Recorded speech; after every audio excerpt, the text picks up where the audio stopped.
Vous écoutez Alexandre Dubé. Il analyse l'actualité. Il sépare les faits des rumeurs. Il n'a qu'une seule parole, celle que vous entendez. Alexandre Dubé. Le journal nous apprend qu'il y a des boutiques érotiques et un dépanneur qui ont été visés par Santé Canada, qui a saisi des produits dangereux qui visaient à améliorer les performances sexuelles. Témoignage, entre autres, du propriétaire d'un dépanneur en Montérégie qui a été visé, qui se défend en disant « Ben là, je savais pas que c'était illégal. Il y a 5 types de produits. On parle Black Panther, entre autres, Magnum Gold, le Rhino 69, des pilules qui étaient en vente libre, pouvez-vous croire, et qui contenaient des médicaments sous ordonnance visant à traiter la dysfonction érectile en vente libre, dans des dépanneurs, dans des boutiques érotiques de chez nous. Jean-François Desgagnés est président de l'Ordre des pharmaciens. Bonjour, M. Desgagnés. Bonjour, M. Dubé. De manière générale, là, de consommer des produits comme ça, est-ce que ça peut représenter un danger? Tout à fait. Moi, personnellement, pour commencer, là, je me sens très content, très heureux, très en sécurité de constater que Santé Canada s'occupe de ces choses-là, puis effectue une vigie quand même assez serrée de ce genre de produits. Mais vous savez, c'est pas la première fois qu'on voit ça. Il y a quelques années, on avait vu, entre autres, ça avait fait les médias, des lotions pour traiter le psoriasis, qui, dans les produits cachés, parce que là, on s'entend, là, c'est pas sur l'étiquette, ces produits-là sont cachés par le fabricant. Ces produits-là, pour le psoriasis, contenaient de la cortisone puissante, là. Alors, les gens achètent ça, ne savent pas trop ce qu'il y a à l'intérieur. Et quelles conséquences sur leur santé ça peut avoir? Ça peut avoir des conséquences très importantes. Parce que, premièrement, ce qu'il faut dire aux gens, c'est que la dysfonction érectile ou la perte de libido, ça peut être des symptômes d'un problème de santé plus important. Un diabète, par exemple, non diagnostiqué, une dépression majeure.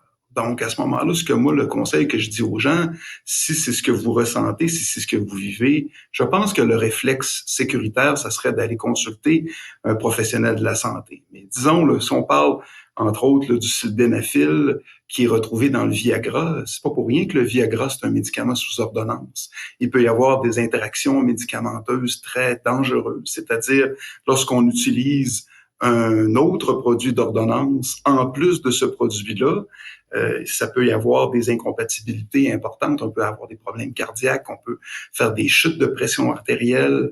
Donc, c'est sérieux, là. C'est pas anodin.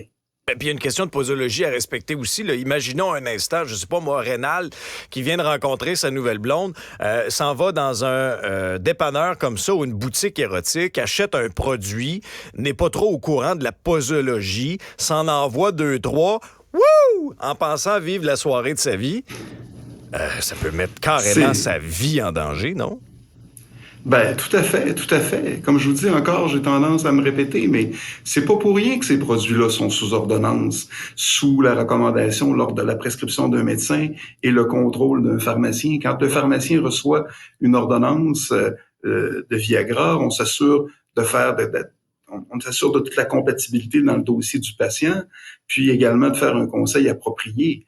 Le message très clair que je veux dire aux gens, c'est de les inciter à une très grande prudence, puis de les inciter à consulter un professionnel de la santé. Mais moi, même demain matin, si je suis derrière mon laboratoire et quelqu'un m'apporte ce produit-là, qui s'est procuré dans une boutique érotique, je peux pas vraiment lui faire de conseils. Les produits sont cachés, comme je vous dis, c'est pas la première fois. Il y a quelques années aux États-Unis, on avait publié la FDA américaine avait publié un article, une étude en disant que les produits, entre autres pour le culturisme, contenaient des stéroïdes anabolisants cachés. Donc, il faut faire très attention. Je pense qu'il faut, à vos auditeurs, le message, c'est très grande prudence. Très grande prudence et encore faut-il aussi que les sanctions soient sévères pour les commerces qui mettent de l'avant ces produits-là. Nous, comme consommateurs, on doit être vigilants aussi. Avez-vous l'impression que de nos jours, avec c'est facile d'accès, que ce soit sur Internet ou quoi que ce soit, les gens se tournent un peu naïvement vers des produits sans trop se renseigner. Êtes-vous inquiet de cette tendance-là? Très inquiet, surtout avec le principe de l'Internet et également tout le phénomène des influenceurs qui vont publiciser certains produits ou certaines tendances de santé. Puis parfois, on peut voir l'impact que ça a dans nos cliniques, dans nos pharmacies. On voit le phénomène de l'Ozempic présentement, où il y a des influenceurs qui en ont parlé à outrance sur les réseaux sociaux. Les gens se sont tournés vers ce produit-là, puis aujourd'hui, on a des problèmes de pénurie. Donc, comme je vous dis, quand on parle de santé, je pense qu'il faut se tourner vers des gens de confiance. Vos pharmaciens, vos pharmaciennes, vos médecins, les infirmiers, les infirmières, des gens qui sont capables de vous guider, de vous accompagner dans vos choix de santé. L'autre phénomène, bien entendu, c'est la recherche de la jeunesse éternelle puis de la performance à tout prix.